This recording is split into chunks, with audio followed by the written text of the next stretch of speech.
হাতে গোলাপের তোড়া নিয়ে হাঁটু গেড়ে বৃষ্টি আমার সামনে বসে পড়ল। ওহে বালক, আমার বাইকে কি বানাবে তোমার শ্যালক? যদি থাকো রাজি, ডেকে আনতে চাই কাজী। শুধু ভালোবাসা নয়, উইল ইউ ম্যারি মি? মেয়েটার ভালোবাসা আমাকে মুগ্ধ করে দিল। এভাবে প্রপোজ করতে শুধু সিনেমাতেই দেখেছি, আজ চোখের সামনে, তাও আবার নিজেকে প্রপোজ করলো। আসলে মেয়েটার সাথে কয়েকদিন ধরে নিয়মিত কথা হয় তো, তাই একটু মায়াও জমে গেছে। এতটা ভালোবাসে যখন, তাহলে এখনই অ্যাকসেপ্ট করব না, আগে ওর ভালোবাসাটা বুঝতে হবে। কেননা আমি সম্পর্ক বিষয়টা নিয়ে খুবই সিরিয়াস। একবার কারো সাথে কোনো সম্পর্কে জড়িয়ে গেলে নিজেকে আর ছোটাতে পারি না। ফুলটা হাতে নিয়ে বললাম, বৃষ্টি, এসব কি পাগলামো? তুমি আমার শুধু একজন বন্ধু, আর খুব ভালো বন্ধু। তখনই পেছন থেকে কেউ একজন জড়িয়ে ধরে বলল, আমাকে আজও এত ভালোবাসো? পেছনে তাকিয়ে দেখি, আরে এটা তো তন্নি। বৃষ্টির দিকে তাকালাম, ও অবাক চোখে আমার দিকে তাকিয়ে আছে। আসলে কি হচ্ছে না হচ্ছে আমার মাথার উপর দিয়ে যাচ্ছে সব। কান্না ভেজা চোখে বৃষ্টি আমার প্রতি একরাশ রাগ আর হতাশা নিয়ে চলে গেল। আমি বোকার মতো হা করে তাকিয়ে আছি। তন্নি এখনো আমাকে জড়িয়ে ধরে আছে। আমি বললাম, ম্যাম, সবাই দেখছে, প্লিজ ছাড়ুন আমাকে। তন্নি বলে, দেখুক, তাতে আমার কি? আমি বললাম, কি সব ভাবতেছে ওরা? তন্নি বলে, যার যা খুশি ভাবুক, আমার কি? জোর করে ওকে ছাড়িয়ে আমি ভার্সিটিতে গেলাম। তন্নি মনে মনে অনেক খুশি। সে ভাবছে আমি তাকে ভালোবাসি বলেই বৃষ্টিকে রিজেক্ট করেছি। ফ্ল্যাশব্যাক। ডাক্তারের দেওয়া ঠিকানা অনুযায়ী শান্তাকে খুঁজতে তন্নি একটা প্রাইভেট হসপিটালে চলে গেল। এই শান্তা, কেমন আছিস তুই? শান্তা বলে, ভালো, কিন্তু তুই এখানে কেন? তন্নি বলে, আঙ্কেলের শরীর কেমন? শান্তা বলে, এখন ঠিক আছে, কালকে ডিসচার্জ করে দিবে। কিন্তু তুই কিভাবে জানলি আমার বাবা অসুস্থ? তন্নি বলে, সে অনেক কথা, আমি তোদের গ্রামের বাড়িতে গিয়েছিলাম তোর খোঁজে, সেখান থেকে জানতে পারছি। শান্তা বলে, ও, কোনো দরকার ছিল? তন্নি বলে, হ্যাঁ, বস এখানে, সব বলছি। আচ্ছা, তুই হাসানকে চিনিস? শান্তা বলে, মজা করিস নাকি আমার সাথে? তোর জামাইরে তুই চিনিস না? তন্নি বলে, না, আমি সিরিয়াস। শান্তা বলে, তোর কি মাথা গেছে? আর এতদিন কই হারাই গেছিলি? তন্নি বলে, দোস্ত, গত 2 বছরের আমার এই দুর্ঘটনার পরের কোনো কথাই মনে নেই। এই 2 বছরে আমার লাইফে কি হয়েছে না হয়েছে তার কিছুই মনে নেই। শান্তা বলে, কি বলছিস এসব? তার মানে হাসান ভাইয়াকেও ভুলে গেছিস? তন্নি বলে, হ্যাঁ, তার জন্যই তো তোর খোঁজ করে এই পর্যন্ত আসলাম। বল না প্লিজ, হাসানের সাথে আমার কি সম্পর্ক ছিল? শান্তা বলতে লাগলো, হাসান তোকে রাশেদের থেকে বাঁচিয়েছিল। তার কিছুদিন পর থেকেই তুই ওর সাথে ঘোরাঘুরি করতি, তোদের অনেক হ্যাপি লাগতো। একদিন তোর সাথে দেখা হয়েছিল, তুই আমাকে চিনিসনি। হাসান ভাইয়া বলেছিল তুই নাকি আমার সাথে মজা করছিস। সেদিন জানতে পারি হাসান ভাইয়া তোকে অনেক ভালোবাসে, তোদের দেখে অনেক হ্যাপি লাগতো। আমি আরো ভেবেছিলাম তোরা বিয়ে করে হয়তো বিদেশ চলে গেছিস, কিন্তু এত কিছু হয়ে গেল আর আমি কিছুই জানতে পারলাম না। তন্নি বলে, দোস্ত, তুই কি শিওর হাসান আমাকে ভালোবাসে? শান্তা বলে, হ্যাঁ, ওর কথাবার্তার ধরন দেখে তো তেমনটাই বুঝেছিলাম। তাও তোর যদি আরো শিওর হতে মন চায় তাহলে নীরব ভাইয়ের সাথে কথা বলতে পারোস। তন্নি বলে, কোন নীরব? শান্তা বলে, আরে তোর মনে নাই, হাসানের সাথে থাকতো যে, চেয়ারম্যানের ছেলে। তন্নি বলে, ওহ, মনে পড়েছে। আর তারা এখন কোথায় পাবো? ওর এলাকাতেই পাবি, শুনেছি এখন নাকি রাজনীতি করেও। ধন্যবাদ দোস্ত। তারপর তন্নি নীরবের কাছে গেল। তন্নিকে দেখেই নীরব বলল, আরে তন্নি যে, কি অবস্থা আপনার? তন্নি বলে, ভালোই। তারপর ওরা সব খুলে বলল। নীরব বলে, আসলে হাসান তোমাকে প্রথম যেদিন দেখেছিল সেদিন থেকেই পছন্দ করে ফেলেছিল। আস্তে আস্তে এই পছন্দ ভালোবাসায় পরিণত হয়। একতরফাভাবে তোমাকে ভালোবেসে যাচ্ছিল, কোনোদিন প্রকাশ করেনি, কারণ ও জানতো তুমি তাকে অপমান ছাড়া আর কিছুই দিবে না। অনেকবার মানা করেছিলাম, কিন্তু সে একটা কথাই বলেছে, ভালোবাসলেই যে পেতে হবে এমন তো কোনো কথা নেই। সে তোমার সব বিপদে আপদে পাশে ছিল। মনে আছে ক্লাস টেস্ট পরীক্ষায় তুমি দ্বিতীয় হয়েছিলে আর হাসান প্রথম হয়েছিল? তার জন্য তোমার অনেক মন খারাপ হয়েছিল। তাই সে তোমার খুশির জন্য পরের বার থেকে ইচ্ছা করে প্রশ্নের উত্তর বাকি রেখে আসতো, যাতে তুমি প্রথম হতে পারো। সে তোমার সব বিপদে আপদে পাশে ছিল। তুমি যখন অসুস্থ ছিলে তখন তাকে ছাড়া কিছুই বুঝতে না, তাকে ছাড়া নাকি খাবারও খেতে না। তাকে জড়িয়ে ধরে বলেছিলে ভালোবাসি। তুমি দেশে আসার পর যখন তুমি তাকে চিনতে পারোনি, সে অনেক কষ্ট পেয়েছে, অনেক কান্না করেছে। কিন্তু হঠাৎ এসব কথা তুমি কেন জানতে চাইছো? তন্নি বলে, ভাই, আমি কেন জানি ওর প্রতি টান অনুভব করি।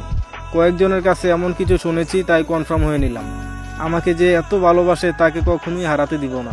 ধন্যবাদ নীরব ভাই। বর্তমান। আমি কিছুই বুঝতে পারছি না কি হয়ে গেল। তাহলে কি তন্নির পুরনো সব কথা মনে পড়ে গেছে? না, এমনটা না হলেই হয়, কেননা তন্নির বাবা বলেছিলেন ওনার মেয়ের থেকে দূরে থাকতে। দেখ, সব উল্টাপাল্টা হয়ে গেল। কি করব বুঝতে পারছি না। একদিকে মনে হচ্ছে বৃষ্টিকে অ্যাকসেপ্ট করি, অন্যদিকে মনে হচ্ছে তন্নিকে ভালোবাসি। তন্নি তো আমার একতরফা ভালোবাসা, সেও যদি আমায় ভালোবাসে তাহলে প্রবলেমটা কি? না, তন্নিরা কত বড় লোক মানুষ, ওদের কাছে তো আমি কিছুই না। দেখ কি যে করি। ওদিকে ইয়াসিন ভাবছে আজ সুমাইয়া আমার থেকে একটু দূরে দূরেই থাকছে। কথা বলতে চেয়েছিলাম, কথাও বলেনি। তাহলে কি হাসানের কথাই সত্যি? সুমাইয়ার পরিবার থেকে কি বিয়ে ঠিক করে ফেলেছে, নাকি ওর বাসার কেউ জেনে গেছে? সুমাইয়া চুপচাপ নিজের কাজ করতে লাগলো। আজই তাকে মেশিন দেওয়া হয়েছে, সে এখন থেকে অপারেটর। কোনো মতে অফিস শেষ করে বাসায় এসে আমাকে দেখে বলল, কি রে হাসান, মুখ প্যাঁচার মতো করে রাখছিস কেন? আমি বললাম, তাতে তোর কি? ইয়াসিন বলে, বল না আমায়। আমি বললাম, তা বলবো, কিন্তু তোর মুখের এই অবস্থায় কেন? তোর কি হয়েছে? ইয়াসিন বলে, আগে তোরটা বল। আমি বললাম, আচ্ছা শোন। বৃষ্টি এসে আমায় প্রপোজ করলো আর তন্নি এসে জড়িয়ে ধরলো। ইয়াসিন বলে, বুঝলাম না ঠিক কি বললি? আমি বললাম, তাহলে শোন। এরপর সব ভেঙে বললাম। ইয়াসিন সব কথা শুনে হাহা করে হাসতে লাগলো। আমি বললাম, কিরে, তোর এই কথা শুনে হাসি পাচ্ছে? ইয়াসিন বলে, তো আর কি কান্না পাবে? গাটে গাটে জল খাও, এখন বুঝো ঠেলা। আমি বললাম, গাটে গাটে জল খাই মানে? তোর কি আমাকে প্লে বয় লাগে? দেখ, তন্নিকে আমি একতরফাভাবে ভালোবাসতাম, সে কখনো বোঝেনি, আমিও বুঝতে দেইনি, কিন্তু বৃষ্টি আমায় ভালোবাসে। ইয়াসিন বলে, হয়েছে, সব বুঝছি। তোর জন্য দুইটা অপশন রয়েছে, আর আমার ফাটা কপালে একটাও জোটে না। আমি বললাম, কেন, কি হয়েছে? প্রেমের আগে কি ছেঁকা খাইছিস নাকি? ইয়াসিন বলে, মনে তো হচ্ছে এমনটাই। সুমাইয়া আমার সাথে কথা বলেনি, আমায় আজ ইগনোর করেছে। আমি বললাম, ও হয়তো কোনো প্রবলেমে পড়েছে। ইয়াসিন বলে, প্রবলেমে থাকলে তো আমায় বলতে পারতো। আমি বললাম, তোকে কেন বলবে? তুই ওর কে? এখনো তো ভালোবাসার কথাটাই বলতে পারলি না। আচ্ছা, চিন্তা করিস না, আমি কালকে অফিসে গিয়ে একটা ব্যবস্থা করব। ফোনটা কেঁপে উঠলো। বৃষ্টির মেসেজ। এমন মেসেজ দেখবো কল্পনাও করতে পারিনি। মেসেজটা ছিল, সরি হাসান, আমার ভুল হয়েছে। আমি জানতাম না যে তোমার গার্লফ্রেন্ড আছে। তুমিও তো একবারও বলোনি। আর সবচেয়ে বড় কথা হলো, আমি তোমার বন্ধুত্বটাকে অন্য কিছু ভেবে ফেলেছিলাম। সরি, আমায় মাফ করে দিও। অকারণে আমাদের বন্ধুত্বটা নষ্ট হলো। ওর মেসেজের কি উত্তর দিব খুঁজে পাচ্ছি না। দেখ, সব দোষ আমারই। আমার আরও আগেই সব কিছু খোলসা করা উচিত ছিল। মেসেজের রিপ্লাই দিলাম, সরি বৃষ্টি, তোমায় কষ্ট দিতে চাইনি, কিন্তু বলো কি করব, পরিস্থিতিটাই এমন। আর ওই মেয়েটা আমার প্রেমিকা নয়, তবে তাকে আমি অনেক ভালোবাসি, কোনোদিনও বলিনি। আজ হঠাৎ করে এমন কেন করলো আমি নিজেও জানি না। আর তুমি আমার বন্ধু ছিলে, বন্ধুই থাকবা। বৃষ্টি বলল, ধন্যবাদ বন্ধুত্বের বন্ধন বেঁধে তোমার পাশে ঠাঁই দেওয়ার জন্য। আমি বললাম, এভাবে বলো না, আমার নিজেকে ছোট মনে হয়। বৃষ্টি বলে, আচ্ছা বাদ দাও। খাওয়া দাওয়া করছো? আমি বললাম, না, তুমি করছো? বৃষ্টি বলে, আমিও খাইনি, খেয়ে নাও, এখন তো অনেক রাত হলো। আমি বললাম, আচ্ছা তুমিও। ওদিকে তন্নির যেন খুশিতে মাটিতে পায়ে পড়ছে না। তন্নির বাবা মা মেয়ের এত খুশির কারণ জানতে চাইলেন না, কারণ সুস্থ হওয়ার পর এই প্রথমবার তাকে এতটা খুশি লাগতেছে। বুয়া এসে তন্নিকে বলে, আপামনি, আজ এত খুশির কারণ কি? তন্নি রাগ করে বলে, তোমার সাথে কোনো কথা নাই। বুয়া বলে, কেন আপামনি, আমি কি করেছি? তন্নি বলে, তুমি হাসানের ব্যাপারে জেনেও মিথ্যা বলেছো কেন? বুয়া বলে, আপনি সব জেনে গেছেন? তন্নি বলে, তোমার কি মনে হয় তুমি না বললে জানতে পারবো না? আর মিথ্যা কথা কেন বলেছিলে? হ্যাঁ? বুয়া বলে, আপামনি, খালুজান বলতে মানা করছিল। তন্নি বলে, কেন? বুয়া বলে, এটা তো আমি কইতারি না, খালি কইছে আমনে জিগাইলে যাতে না কই। তন্নি বলে, আচ্ছা এখন তো আমি সব জেনে গেছি, এখন বলো তখন কি কি হয়েছিল? বুয়া বলে, আপামনি, তখন আপনি কাউরেই চিনতেন না, শুধু হাসান ভাইকে ভয় পেতেন। ভাই না খাওয়াইয়া দিলে আপনি খাইতেন না। হাসান ভাই আপনারে নিয়ে ঘুরতে যাইতো মাঝে মধ্যে। একদিন জানেন কি হয়েছিল? তন্নি বলে, কি হয়েছিল? আপনি পাগলামি করতেছিলেন আর হাসান ভাই আপনাকে থাপ্পড় মেরেছিল, তাও আবার খালুজানের সামনেই। তন্নি বলে, কি, বাবা কিছু বলেনি? না, তখন হাসান ভাইয়াকে ছাড়া আপনি আর কাউকেই চিনতেন না, কারো কথা শুনতেন না। সেদিন আপনাকে থাপ্পড় দেওয়ার পরে আপনি হাসান ভাইকে জড়িয়ে ধরে কেঁদেছিলেন। হাসান ভাইও কান্না করে দিয়েছিল। আমি তো মনে করছিলাম আপনি বিদেশ থেকে আইসা হাসান ভাইয়ের বিয়া করবেন, কিন্তু এসে তো চিনতেই পারলেন না। তন্নি বলে, আচ্ছা, আমি বিদেশ যাওয়ার পর কি হাসান আমার খোঁজ নিতে আসতো? বুয়া বলে, বাসায় আসেনি, তবে প্রতি বুধবার ওই বাজারে আসতো। আমিও তো যাই কাঁচা বাজার আনতে সেখানে। আমায় জিজ্ঞাসা করতো কবে আপনি আইবেন। তন্নি এসব কথা শুনে মনে মনে ভাবতে লাগে, ইস, ছেলেটা আমায় এতটা ভালোবাসে, আমি শুধু ওকে কষ্টই দিয়ে গেলাম। এখন থেকে নিজের থেকেও বেশি ভালোবাসবো ওরে। নিজেকে ভালোবেসে কি হবে, এই যে বেঁচে আছি এটাও তো শুধু ওর কারণেই। এদিকে আমি সকাল সকাল অফিসে চলে গেলাম। ইয়াসিন পরে আসবে। আমি তাড়াতাড়ি আসলাম, কারণ কালকের কাজগুলো বুঝে নিতে হবে, নয়তো বসের কথা শুনতে হবে। একে একে সব বুঝে নিলাম। আস্তে আস্তে সবাই অফিসে এসে পড়ল, যে যার মতো কাজে ব্যস্ত। পারুল ভাবিকে দেখে বললাম, ভাবি কেমন আছেন? ভাবি বলল, এই তো ভাইজান ভালো, আপনি কেমন আছেন? আমি বললাম, আলহামদুলিল্লাহ। আজ সুমাইয়া আসেনি? ভাবি বলল, না। আমি বললাম, কেন, অসুস্থ নাকি? ভাবি বলল, না, কালকে ছুটি নিয়েছিল। আমি বললাম, ছুটি নিয়েছিল? আমার লাইনের অপারেটর, আমি জানি না। ভাবি বলে, আপনি তো কাল আসেননি, তাই বসের কাছ থেকে ছুটি নিয়েছে। ও আচ্ছা ভাবি, লাঞ্চ টাইমে আমার কেবিনে আইসেন, কিছু কথা বলবো। আচ্ছা ভাইজান। সুমাইয়াকে দেখতে না পেয়ে ইয়াসিন মনমরা হয়ে বসে আছে, কাজ ঠিক মতো করছে না। আমি ওর কাছে গিয়ে বললাম, মন দিয়ে কাজ কর বেটা। ইয়াসিন বলে, না রে দোস্ত, আমার ভালো লাগছে না, আমায় ছুটি দিয়ে দে, বাসায় চলে যাব। আমি বললাম, হ্যাঁ, তোর ছুটি দিয়ে দেই, পরে কাজগুলো কে করবে শুনি? ও বলে, কি করব, কিছু ভালো লাগছে না রে। আমি বললাম, কেন ভালো লাগছে না তা তো জানি, চিন্তা করিস না, লাঞ্চ টাইমে ভাবির সাথে কথা বলবো, আমার উপর ভরসা রাখ। আচ্ছা, এখন মন দিয়ে কাজ কর। Lunch time. ভাবির কাছে গিয়ে বললাম, ভাবি একটা কথা বলার ছিল। ভাবি বলে, হ্যাঁ বলেন। আমি বললাম, ইয়াসিন অনেক ভালো ছেলে, সে সুমাইয়াকে পছন্দ করে। ভাবি বলে, আমি শুনেছি সুমাইয়ার কাছে, কিন্তু ওর ভাই যদি শোনে তাহলে ওকে আস্ত রাখবে না। আর আজ সুমাইয়াকে দেখতে আসছে, তাই সুমাইয়া অফিসে আসেনি। আমি বললাম, কি বলেন এসব, দেখতে আসছে মানে? ভাবি বলে, হ্যাঁ দেখতে আসছে। আমি বললাম, আচ্ছা ভাবি, সামনে শুক্রবারে আমি যাব ভাইয়ার সাথে কথা বলতে এই বিষয় নিয়ে, আপনি এর আগে কিছু হতে দিয়েন না। ভাবি বলল, আচ্ছা, আমি চেষ্টা করব। এরপর ওনাকে ধন্যবাদ দিয়ে চলে আসলাম। ওদিকে তন্নি লাঞ্চের সময় গেটের বাইরে অনেকক্ষণ অপেক্ষা করছে, কিন্তু হাসান বের হয়নি। রাগে গা জ্বলে যাচ্ছে। ওর নাম্বারটাও নেই যে ফোন দিয়ে বের হতে বলবো। অফিসের ভিতরে কি বউ আছে নাকি যে 1 ঘন্টার সময় একবারও বের হলো না? একবার বের হয়ে দেখো কি মজা দেখাই। এদিকে ইয়াসিন বলে, দোস্ত, ভাবির সাথে কথা হয়েছে? আমি বললাম, হ্যাঁ হয়েছে, আজ সুমাইয়াকে দেখতে আসছে, তাই ও আসেনি। ইয়াসিন বলে, কি বলিস, দেখতে আসছে মানে কি? আমি বললাম, যা সত্যি তাই বললাম। ইয়াসিন বলে, দোস্ত, কিছু একটা কর, ওরে ছাড়া আমি থাকতে পারবো না রে। আমি শুধু জানতে চাইলাম ও সুমাইয়াকে কতটা ভালোবাসে, তাই আমি ওরে বেশি টেনশনে রাখলাম। ছুটি শেষে বাসায় চলে আসলাম। রুমের সামনে আসতেই অবাক হয়ে গেলাম, তালাটা ভাঙ্গা। কে যেন উল্টো দিক ফিরে বসে আমার বই খাতাগুলো উল্টাচ্ছে। ইসরে, এখানে আমার গত মাসের বেতনের টাকাটা আছে, মনে হয় চোর আসছে।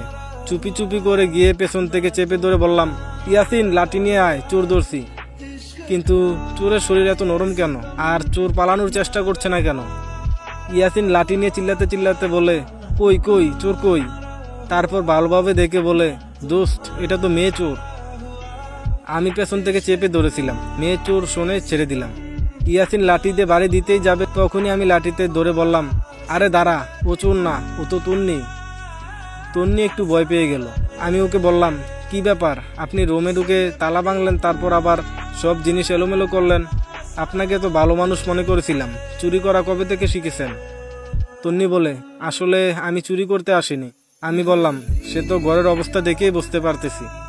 তন্নি বলে, আমি এসেছিলাম তোমার সাথে দেখা করতে, দুপুরে তোমার অফিসের সামনে গিয়েছিলাম, পাইনি, তাই এখন তোমার বাসায় এসে দেখি একটা লোক। আমি বললাম, একটা লোক মানে? তন্নি বলে, ওই লোকটা তালা ভেঙে জিনিসপত্র ব্যাগে ভরছে, হাত দিয়ে চৌকির নিচে ইশারা করে বলল। আমি বললাম, কে ওই লোকটা?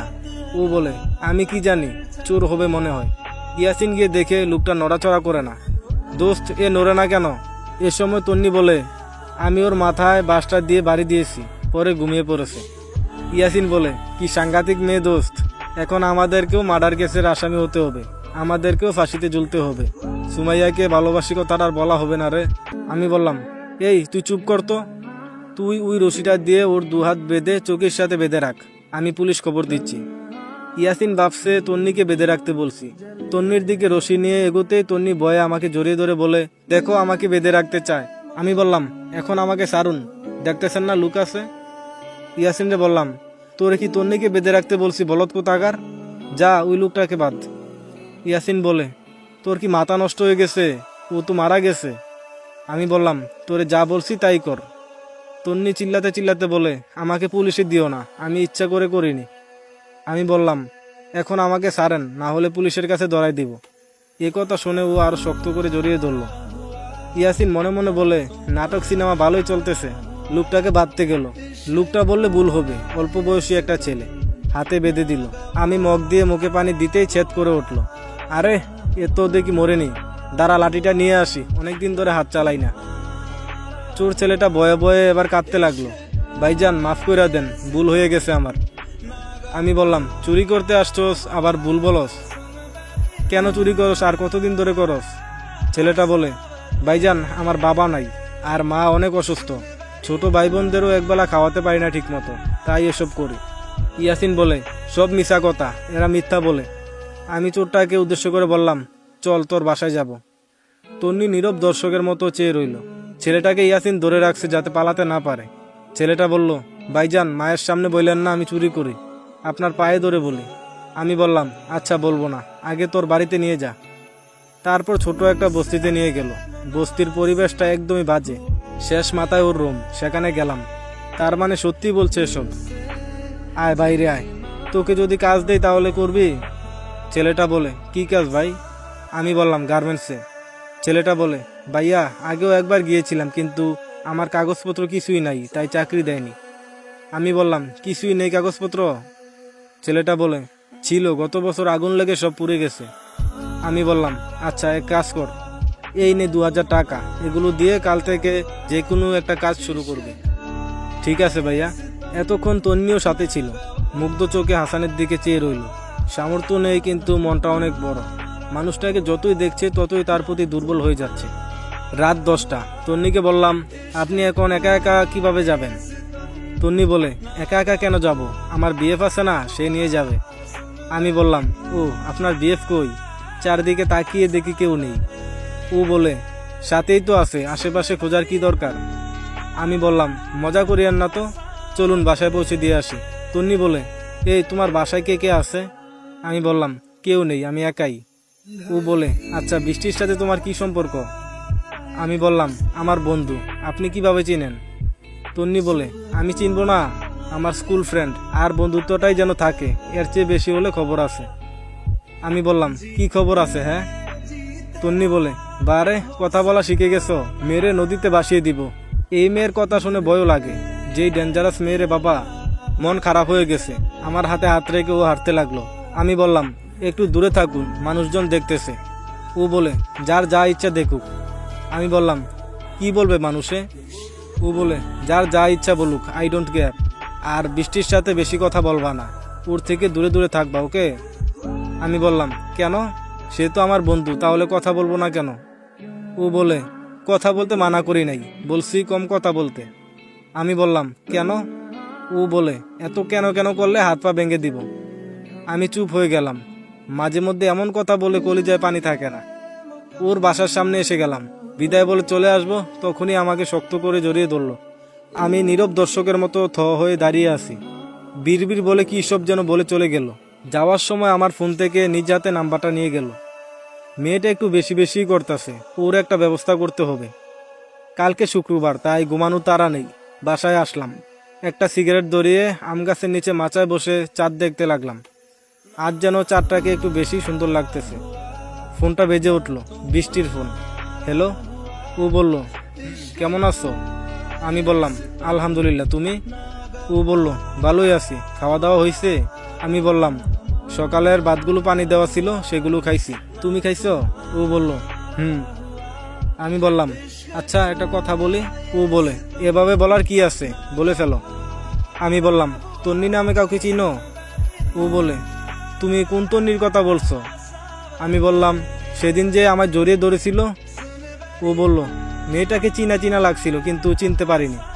আমি বললাম, তোমার নাকি স্কুল ফ্রেন্ড? ও বলে, ও হ্যাঁ, চৌধুরী আঙ্কেলের মেয়ে। কিন্তু কেন, আর ওর সাথে তোমার সম্পর্ক কি? আমি বললাম, আমি কলেজে এসে ওকে দেখে ক্রাশ খেয়েছিলাম, তারপর সব খুলে বললাম। বৃষ্টি বলে, ওকে ভালোবাসো? আমি বললাম, জানি না, কিন্তু সে অনেক বড় লোকের মেয়ে, তার সাথে আমার ভালোবাসা কোনোভাবেই সম্ভব না। তোমার স্কুলের বন্ধু, কিন্তু তুমি তাকে চিনতে পারলে না কেন? বৃষ্টি বলে, সে অনেক কথা, বাদ দাও তো। কালকে তো তুমি বাসায় থাকবা, তোমার বাসায় আসবো? আমি বললাম, আচ্ছা আসো। বৃষ্টি ফোন রাখতেই তন্নির ফোন আসলো, রিসিভ করলাম। উপাস থেকে বলল, কখন থেকে ফোন দিচ্ছি, শুধু ব্যস্ত আর ব্যস্ত, এত কথা কার সাথে বলো? আমি বললাম, বৃষ্টি ফোন দিয়েছিল। তন্নি বলে, তোমায় না বলেছি বৃষ্টির সাথে কম কথা বলতে? আমি বললাম, কেন কম বলবো? আপনি আমার কে যে আপনার কথা শুনবো? তন্নি বলে, সময় হলে বুঝতে পারবা আমি তোমার কে। আমি বললাম, আচ্ছা এখন রাখি, ঘুমাবো। তন্নি বলে, আবার বৃষ্টির সাথে কথা বলবা? আমি বললাম, আরে না, আমি ঘুমাবো। তন্নি বলে, আমি ফোন দিয়ে দেখবো, যদি ব্যস্ত পাই তাহলে বাসায় গিয়ে হাড্ডি ভেঙে আসবো। দূর, আমি ফোন বন্ধ করে ঘুমাতে গেলাম, বাই। সকালে মাংসের গান নাকে এসে ঘুমটা ভাঙলো। বাসায় তো মাংস আনিনি, আর ইয়াসিন এগুলো রান্নাও তো করতে পারবে না, তাহলে কে রান্না করে?